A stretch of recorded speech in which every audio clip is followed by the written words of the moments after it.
The quiet hum of the refrigerator in the kitchen was the loudest sound in the house most nights. It was a stark contrast to the chaos that sometimes spilled over from the other side of our lives, the half of the month when Leo and Maya weren't with me. Harmony Creek, Ohio, was the kind of small town where quiet felt normal, where the biggest drama was usually the Friday night football game or the annual 4th of July parade down Main Street. But for the past 2 years, since the divorce, our drama had been a lot more personal, a lot more terrifying. My kids, Leo, 12, and Maya, 9, were asleep upstairs. Leo with his gangly preteen limbs and Maya still small enough to curl into a tight ball. I sat at the kitchen table, the worn Formica cool under my forearms, staring at the stack of bills. Mechanic work paid the bills, kept a roof over our heads, and put food on the table. Simple, honest work with honest pay. But it didn't leave much room for unexpected expenses, and lately the expenses related to Sarah, my ex-wife, and her choices felt like a second mortgage. We'd been married for 10 years. 10 years that felt like 2 different lives. The first 8 were good, building something. The last 2 were unraveling. Sarah changed, became distant, restless. She started going out more, staying out later. Arguments became the norm. The final straw was her saying, in a heat of anger I'd never seen before, that she regretted marrying me, that she wished she'd made different choices. So I made one for her. I filed for divorce. It was finalized 2 years ago. We agreed to shared custody, 50-50, splitting holidays and summers. I thought it was fair. I thought, despite everything, Sarah was still their mother, and she loved them. I paid child support, a substantial amount even by Harmony Creek standards, enough to ensure the kids were comfortable at her place too. I wasn't rich, but I made sure they didn't go without when they were with me. New shoes when they needed them, school supplies, a few dollars for ice cream at the town square on a hot day. Simple things. 6 months after the divorce, I heard she was seeing someone. Mark Jenkins. A drifter type, new in town, worked odd jobs, hung around the local bars. Didn't sit right with me, but Sarah was an adult. Not my business. I kept my head down, focused on the kids, focused on work. Then the calls started changing. Not from Sarah, we barely spoke, just texts about pick-up and drop-off. The calls were from Leo. Hesitant questions at first. Dad, can we get cereal this week? Mom only has oatmeal. Dad, is it okay if we wear the same clothes a couple days? Little things I brushed off as kids complaining about Mom's rules. Sarah always had phases, health kicks, budget drives. I figured this was just another one. She told me she was figuring things out, trying to live more simply. I bought it. I was sending her money. Why wouldn't she be using it for them? The real alarm bells started ringing a few months ago. It was a Tuesday evening, early spring, still cold enough that you needed a decent jacket. Sarah was supposed to drop the kids at my place by 6 p.m. 6:15 came and went. Then 6:30. I texted her. No response. I called. Straight to voicemail. I started to get that knot in my stomach. I called Aunt Carol, my sister, who lived across town. Hey, Carol, Sarah's late dropping off the kids. Could you maybe swing by her place? Just check if everything's okay? Carol called me back 20 minutes later, her voice tight with worry. Ethan, I'm at her house. The lights are off. The front door is unlocked, but nobody's answering. There's a smell too, like something's gone bad. My blood ran cold. Did you see the kids? No. Ethan, I don't like this. The back door's wide open too. It's freezing out. Okay. Don't go in. Just stay there. I'm calling the police, and I'm leaving work now. The drive from the garage to Sarah's rented house on the edge of Harmony Creek felt like an eternity. My hands were shaking on the steering wheel. What was going on? Where were they? Were they hurt? Was Sarah okay? Was Mark there? I pulled up to the curb just as a Harmony Creek police cruiser arrived, lights flashing but sirens silent. Aunt Carol was standing on the sidewalk, huddled in her coat, looking pale. 2 officers got out. I ran up to them, explaining the situation, my voice cracking. They went inside with their flashlights. The smell Carol mentioned hit me even from the porch. A foul, sour odor, mixed with something else. Stale cigarette smoke and a cloying, sweetish smell I couldn't place. It was cold inside, colder than outside. The house was a mess. Clothes strewn everywhere, dirty dishes piled high, empty food containers on every surface. The kitchen was the worst. A half-eaten pizza box covered in mould, flies buzzing around a sticky spill on the counter, the refrigerator emitting that awful smell Carol had noticed. It was practically empty, save for a few condiments and a carton of milk that was definitely past its prime. No kids. No Sarah. No Mark. One of the officers found a note on the counter scrawled on a piece of junk mail. Kids are at Mark's. Be back later. No address. No phone number. Nothing. Mark who? The officer asked. Mark Jenkins, I said, my voice flat. Sarah's boyfriend. We spent the next hour calling everyone we could think of. Mark's name wasn't in the local directory. Nobody knew where he lived. We called mutual friends, Sarah's distant relatives who lived hours away, anyone who might have heard something. Nothing. The police started checking local hotels, bars, places Mark might frequent. Finally, just as the panic was reaching a fever pitch, my phone rang. It was an unknown number. I answered, my heart pounding. Dad? Leo's voice, small and scared. Leo, oh my God, Leo, where are you? Are you okay? Is Maya with you? We're at the gas station on Route 4. Mom dropped us off here like an hour ago. She said Mark would pick us up, but he hasn't come. It's cold. Route 4, the highway out of town, a gas station, an hour ago. Dropped off. I felt like I was going to throw up. Okay, Leo, stay right there. Don't go anywhere. I'm coming. I'll be there as fast as I can. Is Maya okay? She's crying, Dad. She's really cold. I'm coming, buddy. Hold on. I'm coming. I relayed the information to the officers.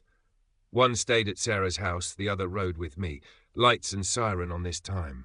The drive took 10 minutes, but it felt like 10 years. When we pulled into the gas station parking lot, I saw them huddled near the entrance, two small figures under the harsh fluorescent lights. Leo was trying to comfort a visibly distressed Maya, wrapping his arms around her. I jumped out of the car before it was fully stopped. Leo, Maya! They ran to me, burying themselves in my arms. They were shivering. Maya was sobbing, her little body trembling. She just left us, Dad. Leo whispered into my coat, his voice muffled and shaky. Said Mark would be here. It got dark. He didn't come. The officer spoke to them gently, getting the details. Sarah had dropped them off, given Leo $5 and told them to wait for Mark. She'd driven away, saying she had something important to do with Mark. Something more important than making sure her kids were safely with their father or even with her new boyfriend. The police contacted CPS immediately. A caseworker arrived at the gas station within the hour. Seeing my kids, cold and scared, abandoned at a gas station by their own mother, it broke something inside me. The anger was a cold, hard knot in my gut. This wasn't just irresponsibility. This was neglect.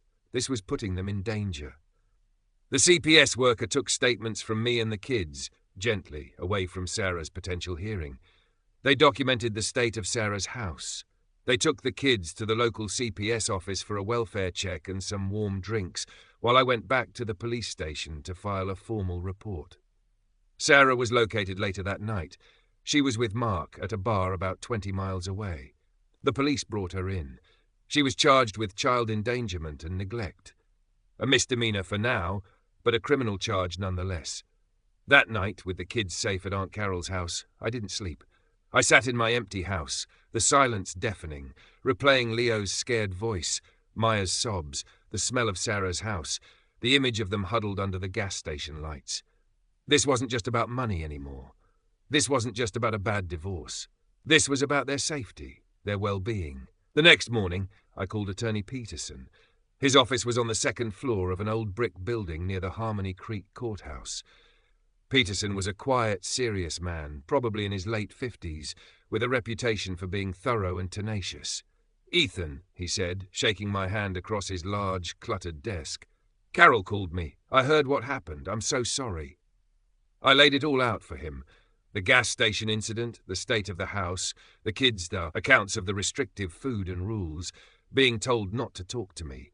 I showed him the screenshot I'd taken of a recent text from Sarah where she complained about money being tight, saying she was barely scraping by. Peterson listened patiently, taking notes.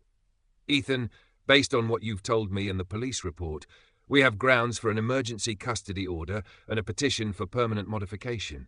Her actions constitute neglect and endangerment. The court takes abandonment very seriously, especially with young children. What about the money?" I asked, the anger simmering. She tells me she's broke, but she's out at bars with Mark, abandoning the kids. I send her over $1,000 a month in child support and alimony. Where is it going?" Peterson steepled his fingers. "That's harder to prove, but not impossible. Child support is legally intended for the children's care and expenses. If she's diverting those funds for her own lifestyle or, say, supporting her partner, that's misuse. It can be grounds for a civil suit, and it certainly weakens her position in a custody case. It shows she's not prioritizing the children's needs, even when she has the means." "She is prioritizing him," I said, the words bitter. "Over them. Over everything." "We need evidence," Peterson said. "Document everything. Every incident, every time she's late, every time the kids mention something concerning. Photos of the house if you can get them. Keep records of your child support payments, which you already do, I assume." "Yes. Does she have social media?" "Yeah. I unfollowed her after the divorce. Didn't want to see her life."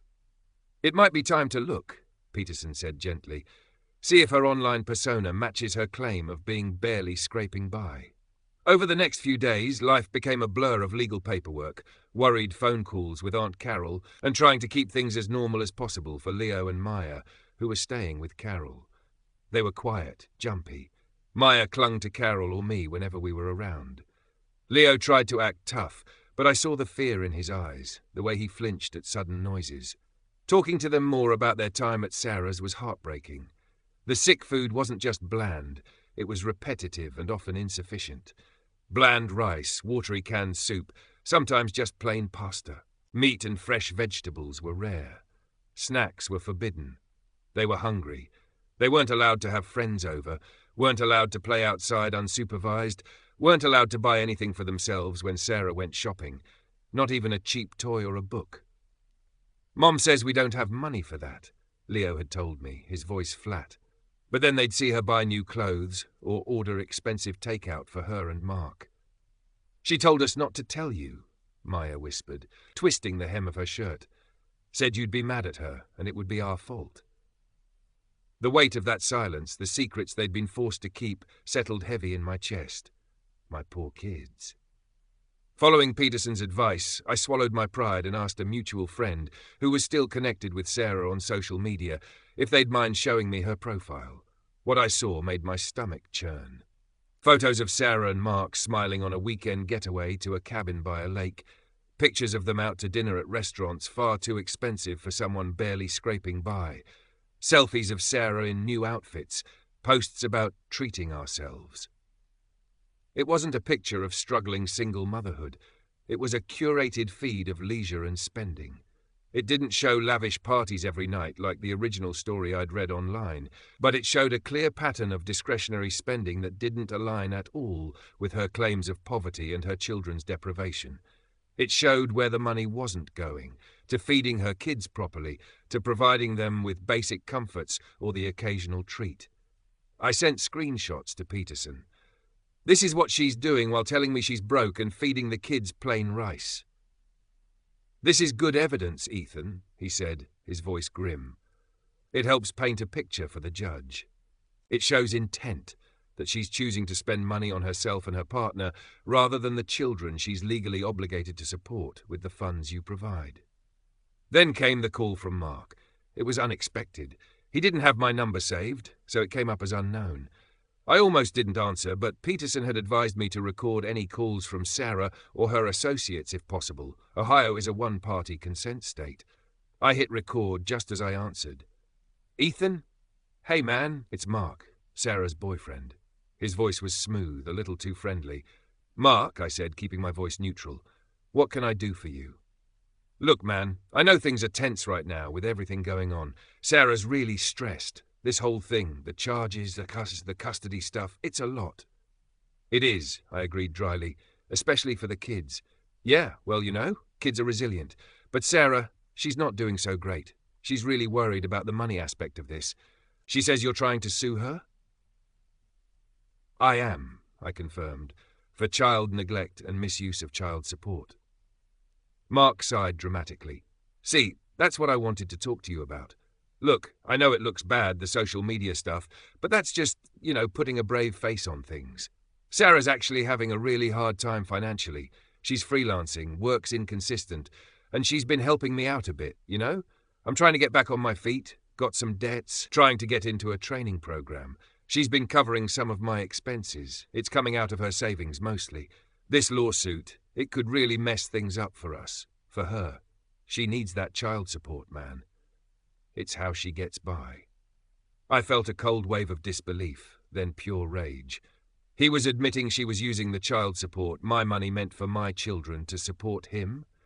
And he had the audacity to call me and ask me to stop because it would mess things up for them. Let me get this straight, Mark, I said, my voice dangerously low. You're calling me the father of the children she abandoned at a gas station and has been neglecting, to ask me to drop a lawsuit because her using the money I send for them to support you is going to be inconvenient?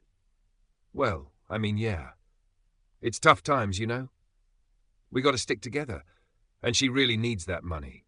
That money, I repeated, is for Leo and Maya, not for you. Not for her vacations or her new clothes, for their food, their clothes, their shelter. Things they haven't been getting. Look, man, you make good money. You can afford it.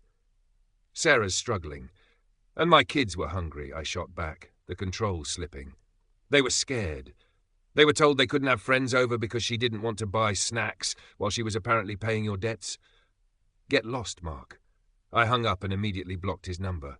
My hands were shaking again, but this time it wasn't fear, it was fury. Mark's call, recorded and damning, was the final piece of the puzzle. It confirmed everything the kids had told me, everything the social media photos hinted at. The child support wasn't just being misused, it was being actively diverted to support a grown man while her own children went without. I sent the recording to Peterson. This is it, I wrote. Everything. Excellent work, Ethan, he replied quickly. This is powerful. This recording, combined with the kids' testimony and the condition of the house, makes a very strong case for misuse of funds and reinforces the neglect claim. We'll use this in the hearing. The custody hearing was scheduled for 3 weeks later. 3 weeks of agonizing waiting, of trying to shield the kids from the tension, of working extra hours to cover the mounting legal fees, of reviewing notes and evidence with Peterson. Sarah tried contacting me a few times after Mark's call, texts that swung wildly between tearful apologies, which felt completely fake after the recording, and furious accusations. I didn't respond, following Peterson's advice. He handled all communication through her court-appointed attorney. She couldn't afford her own after the criminal charges and the pending civil suit. Aunt Carol was a rock. She kept the kids, helped them with schoolwork, made sure they ate well, and just generally provided a stable, loving environment that was a lifeline for all of us. She'd glare fiercely at Sarah during the brief, tense exchanges when Sarah was allowed supervised visits with the kids, monitored by a CPS worker, awkward and strained. She looks different, Ethan, Carol said to me after one visit. Lost, not just angry, like she's not all there sometimes. That stuck with me. Carol wasn't one for drama or exaggeration. I'd seen Sarah during the divorce, seen her change, but I'd always attributed it to her being selfish, maybe depressed. But what if it was more? What if the irresponsibility, the impulsivity, the inability to maintain a stable home or prioritize her children wasn't just selfishness? What if it was tied into something deeper, something she couldn't control? Peterson had mentioned that her court-appointed attorney had requested a psychological evaluation as part of the criminal case, citing erratic behavior. It didn't excuse her actions, not by a long shot, but the thought added a layer of grim complexity to the situation. It didn't change what I had to do to protect the kids, but it made the why a little more tragic, a little less purely evil. The day of the hearing arrived. The Harmony Creek Courthouse was a solid, imposing building in the center of town, smelling faintly of old paper and lemon polish. We were in a small courtroom, formal but not intimidatingly grand. Judge Thompson presided, a stern-faced woman known for being fair but no nonsense, especially in cases involving children. Ethan Miller, petitioner. Sarah Jenkins, respondent. The labels felt clinical, cold, for a fight over my children's lives. Peterson was calm, methodical. He presented our case starting with the gas station incident, detailing the timeline, the danger, the police report. He called the CPS worker who had responded that night and inspected Sarah's house, She testified about the unsanitary conditions and lack of food. He presented the photos I had taken discreetly during a quick visit to grab some of the kids' forgotten things shortly after the incident with police escort. Then came Leo.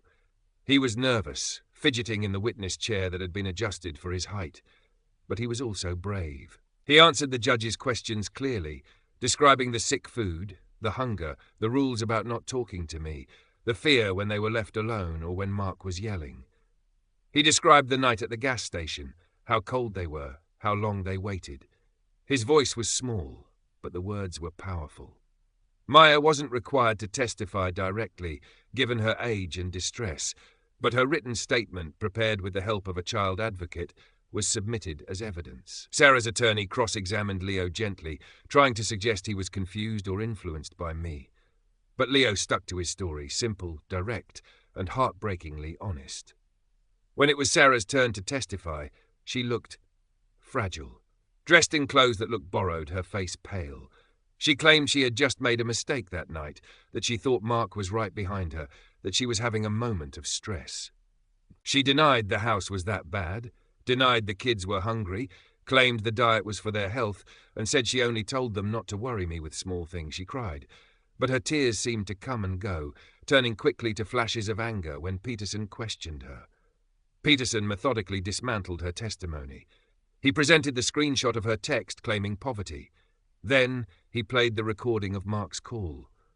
The courtroom fell silent as Mark's voice, smooth and self-serving, filled the air, talking about Sarah supporting him, needing the child support. Sarah's face crumpled. She shot a furious look at her attorney, who looked resigned. "Miss Jenkins," Peterson said, his voice quiet but cutting after the recording ended. "You claim you were struggling financially, yet this recording indicates you were using funds intended for your children to support your adult partner. Your children testified they were often hungry and lacked basic necessities at your home. How do you reconcile these two accounts?" Sarah stammered, mumbled something about Mark exaggerating, about needing support herself. But the damage was done. The contrast between her words, Mark's words, the kids' words, and the physical evidence was stark. Her attorney tried to bring up the psychological evaluation, hinting at underlying issues, but Judge Thompson cut her off. While the court may consider factors impacting a parent's judgment, Miss Jenkins, the primary focus in this case is the well-being and safety of the children. The evidence presented here demonstrates a pattern of neglect and a failure to prioritize their basic needs and safety, even when financial resources provided by Mr. Miller for that specific purpose were available to you. The judge took a recess to consider the evidence. The waiting felt like another eternity. Sarah sat stone-faced, staring straight ahead. I avoided looking at her. Finally, Judge Thompson returned. "This court has reviewed the evidence and testimony presented," she began, her voice firm. "The testimony of the children, corroborated by the police report, the CPS investigation, and the petitioner's documented evidence, paints a clear picture of an environment that was neither safe nor stable for Leo and Maya Miller. The incident at the gas station constitutes clear child endangerment and severe neglect. Furthermore, the evidence strongly suggests a pattern of misuse of child support funds, diverting resources intended for the children's care towards other purposes, including the support of an unrelated adult." She paused, looking directly at Sarah. "Miss Jenkins, your inability to provide a consistent, safe, and nurturing environment, and your demonstrated lack of financial responsibility regarding your children's needs, leaves this court with no alternative. Current part characters, 4,135, total characters, 14,703. Therefore," Judge Thompson concluded, her gavel poised, "legal and physical custody of Leo Miller and Maya Miller is hereby granted solely to the petitioner, Ethan Miller. The previous order of shared custody is terminated, effective immediately." A wave of relief, so profound it made my knees weak, washed over me. Full custody. They were safe. They were finally and completely with me. The judge then addressed the civil suit for misuse of child support. Regarding case number CVXXXX, Ethan Miller versus Sarah Jenkins for the recovery of misused child support funds. Based on the evidence presented, including testimony, documentation, and the recorded admission, regarding the use of child support to fund Mr. Jenkins' expenses, this court finds in favour of the petitioner. Miss Jenkins, you are ordered to repay Mr. Miller the sum of a realistic but significant figure, e.g., sure, here it is exactly as requested, $15,000, representing a portion of the child support funds demonstrably not used for the children's benefit over the past 2 years. $15,000. It wasn't every penny, not by a long shot, but it was a significant amount, a legal acknowledgement of her deceit and misuse. Collection would likely be difficult, Peterson had warned me. Sarah had no assets, no steady job. But the judgment stood. It was accountability. Sarah sat frozen for a moment, then seemed to shrink in her seat. Her attorney put a hand on her arm. The hearing was over. It felt surreal. We gathered our papers. I exchanged a quiet, grateful look with Peterson. As we left the courtroom, I saw Sarah sitting alone on a bench in the hallway, head in her hands, her shoulders shaking. It wasn't the performative crying from her phone calls. This looked different, raw. Maybe Carol was right. Maybe there was something broken there that wasn't just selfishness. But broken or not, the result of her actions was the same, harm to my children, and my job was to protect them. We went straight to Aunt Carol's to pick up Leo and Maya. They were playing a board game, trying to look casual, but their eyes were wide with anticipation. "Hey guys," I said, trying to keep my voice steady. "Court's over." They looked at me, waiting. "The judge made a decision," I said, kneeling down so I was at their level. "You're going to be living with me now, all the time, full time." Leo's eyes widened, then a huge grin spread across his face. Maya let out a little squeal and launched herself into my arms, squeezing tight. "Really, Dad?" Leo asked, his voice full of disbelief and relief. "We don't have to?" "No, buddy," I said, hugging Maya close, reaching out to pull Leo into the embrace too.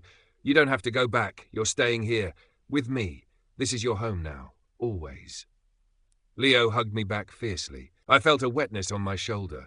Maya was crying, quiet, relieved tears this time. Aunt Carol stood watching, a soft, sad smile on her face. She knew what this meant. Not just safety, but stability. An end to the uncertainty, the fear, the hunger. The drive back to my house felt different.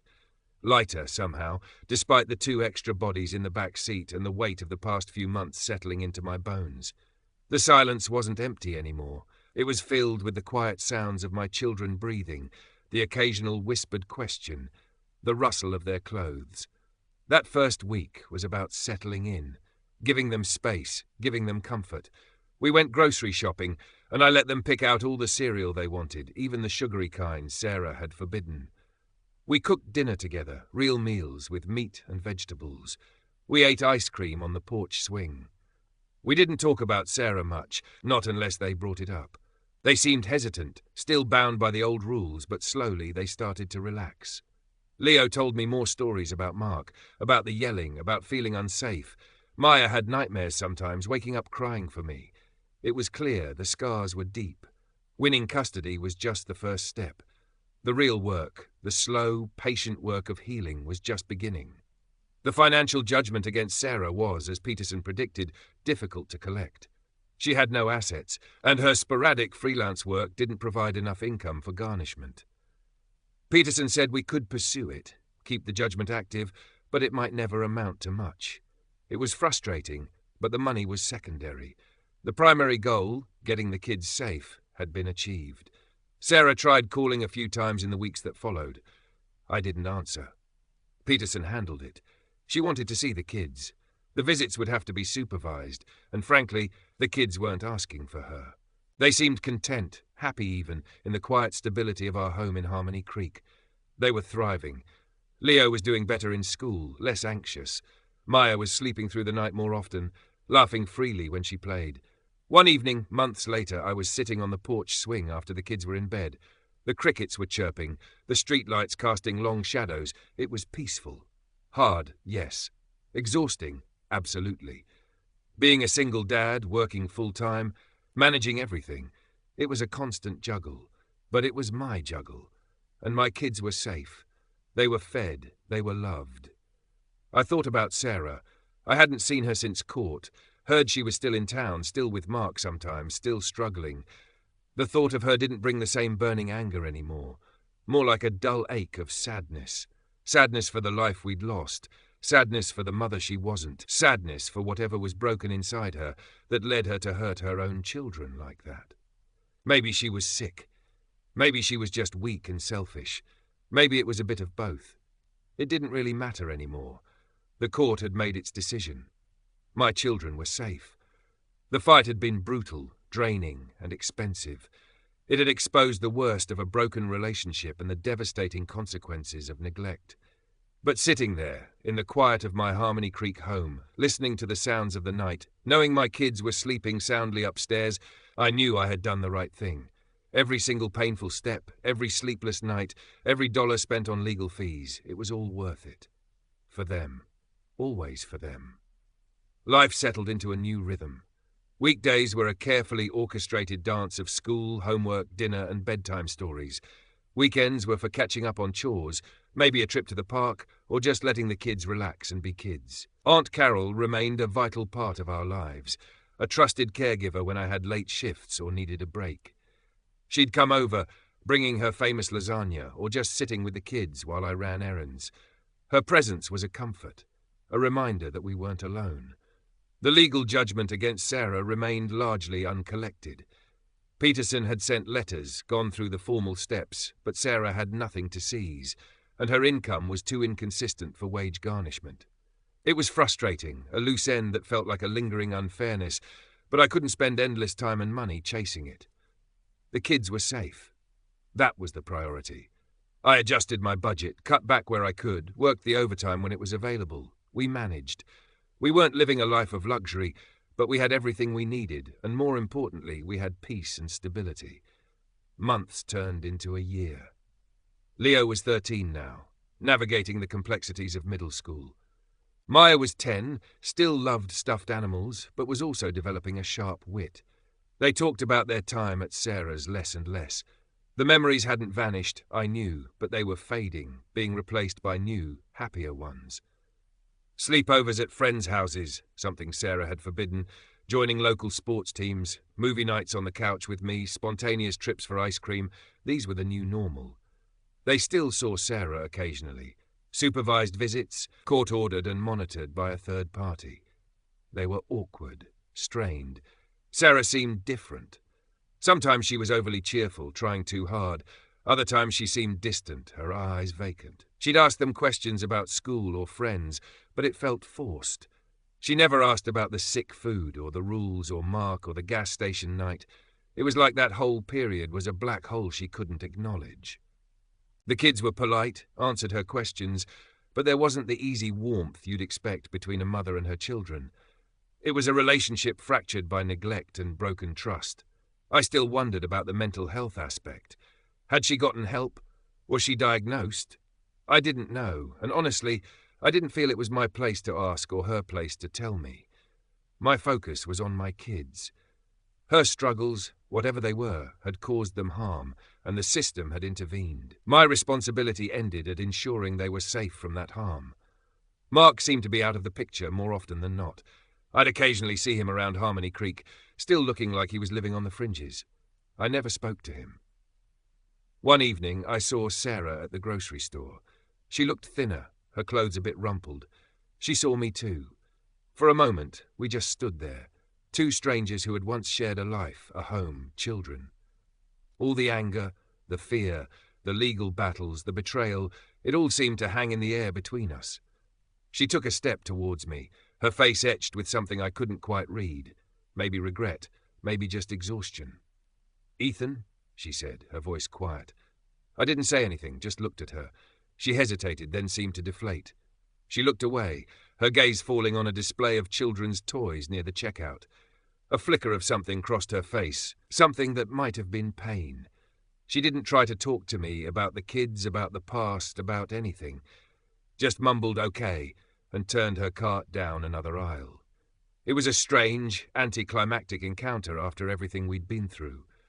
It confirmed, for me, that the person I had divorced, the person who had neglected our children, was still wrestling with her own demons, whatever they were. But it also solidified my resolve. There was no going back. No reconciliation possible on a level that would put my children at risk again. The kids continued to thrive. Leo joined the school band, playing the trumpet with surprising enthusiasm. Maya became obsessed with drawing fantastical creatures. They had friends over, went to birthday parties, argued over video games, normal kid stuff.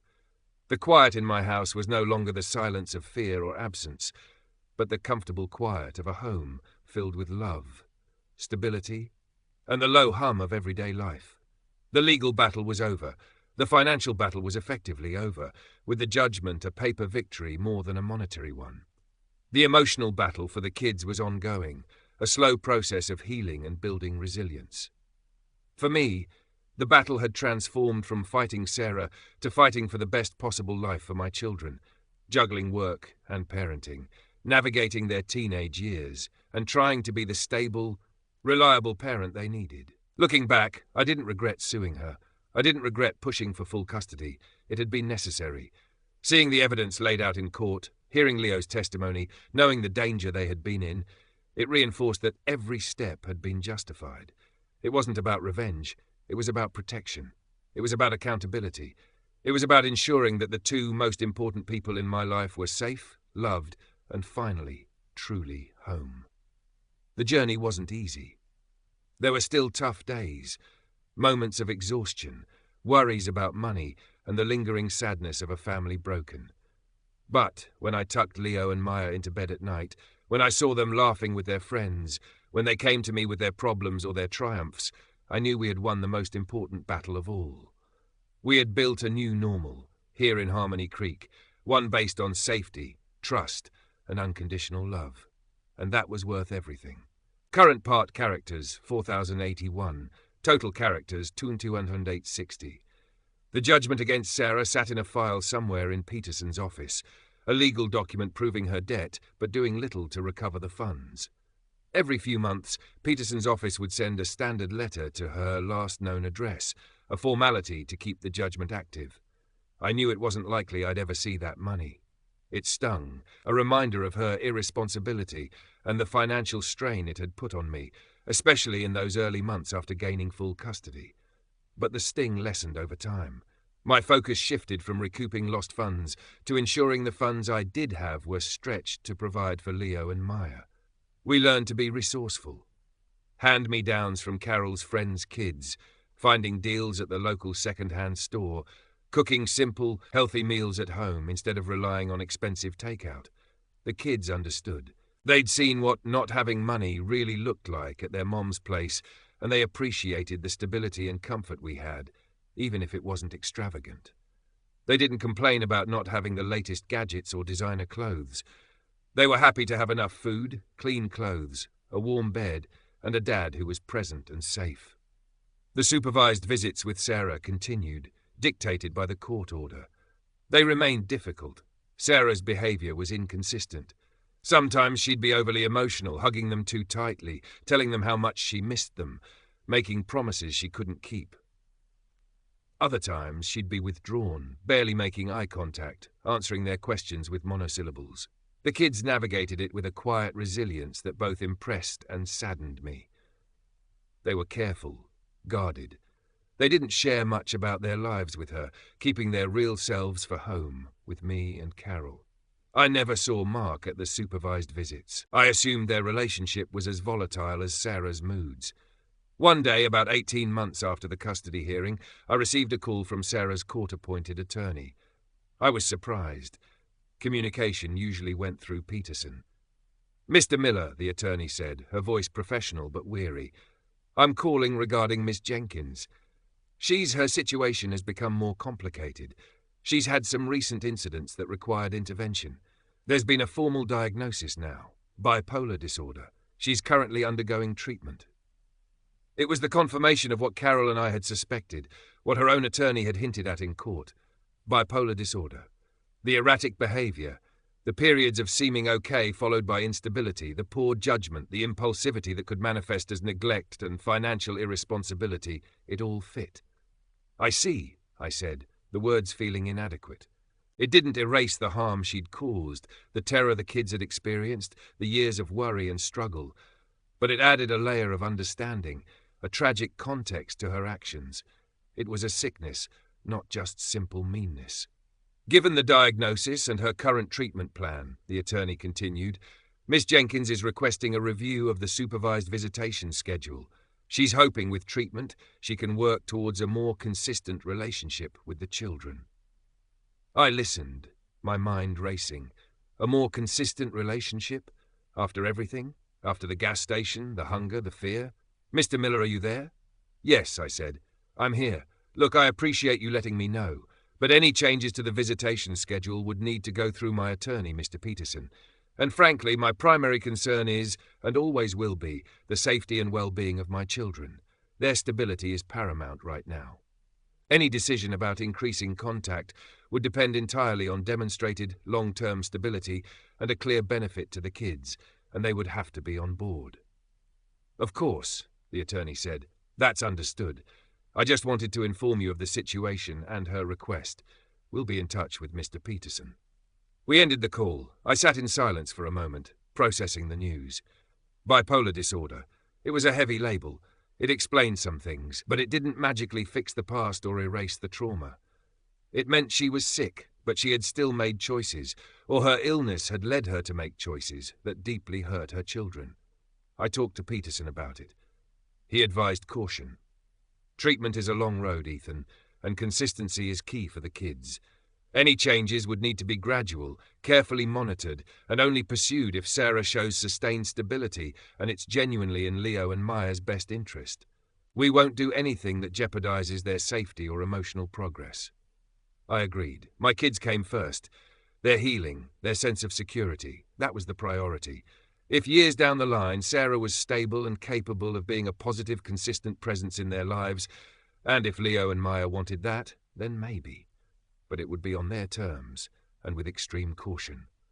I didn't tell Leo and Maya about the diagnosis. It felt too complex, too much for them to process on top of everything else.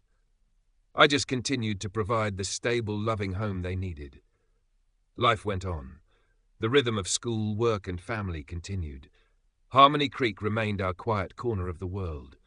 The courthouse stood on Main Street, a reminder of the battle fought and won. The gas station on Route 4 was just a gas station now, not a place of fear.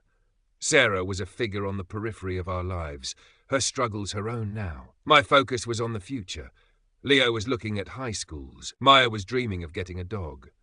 My hands, calloused from wrenching on engines, were also hands that tied shoelaces, packed lunches, ruffled hair, and held tight during scary movies.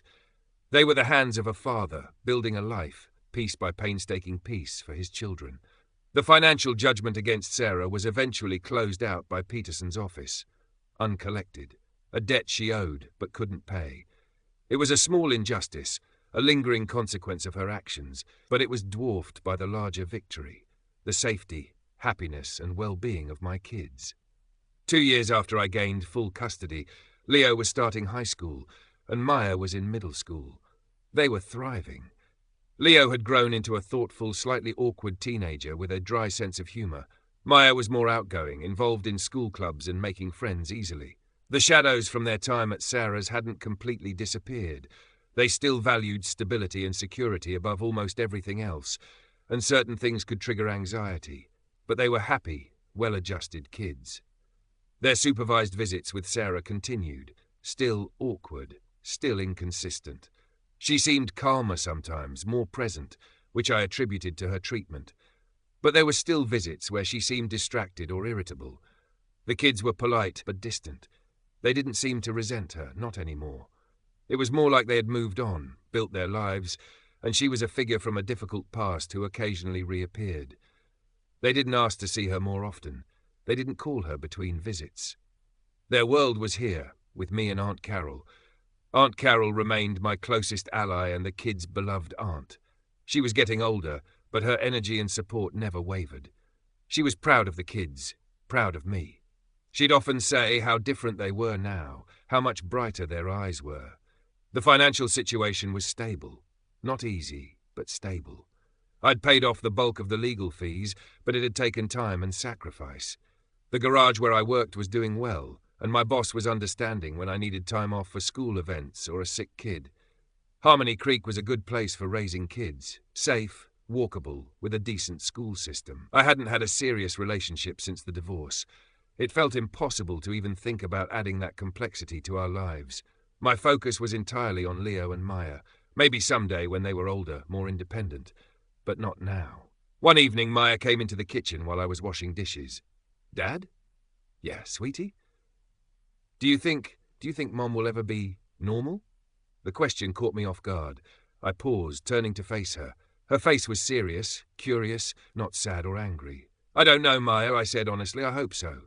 For her sake. Being sick like that, it must be really hard." "Is she sick?" Leo asked, walking in, drawn by the conversation. He hadn't heard the attorney's call. I hesitated. How much did they need to know? "Yeah, guys," I said, choosing my words carefully. "Remember how sometimes Mom acted different, like she couldn't control her feelings or her choices? The lawyers and doctors figured out she has an illness. It's called bipolar disorder. It affects her moods and makes it really hard for her to think clearly and make good decisions sometimes." Leo frowned. "So she couldn't help leaving us at the gas station?" This was the tricky part. "She could help it," I said firmly, but gently. "Being sick doesn't make it okay to hurt people, especially kids. Her illness made things harder for her, maybe made her judgment bad, but she still made those choices. And those choices weren't safe for you guys. That's why the judge said you needed to live with me, where you're safe and stable. Her illness is something she has to manage, like someone managing diabetes or a broken leg. It's not an excuse for hurting others, but it helps explain why things were the way they were." Maya nodded slowly, processing. Leo looked thoughtful. "Will she get better?" Maya asked. "She's getting treatment," I said. "That's the best way for her to get better. It takes a long time. It's hard work." "Okay," Leo said finally. He didn't seem to want to dwell on it. He grabbed a snack from the pantry. Maya came over and leaned against me. "Thanks, Dad," she said softly. "For what, sweetie?" For making us safe and for explaining." I hugged her tight, burying my face in her hair. "Always, Maya, always." That conversation felt like another step in their healing, in understanding the complex, messy reality of their family history.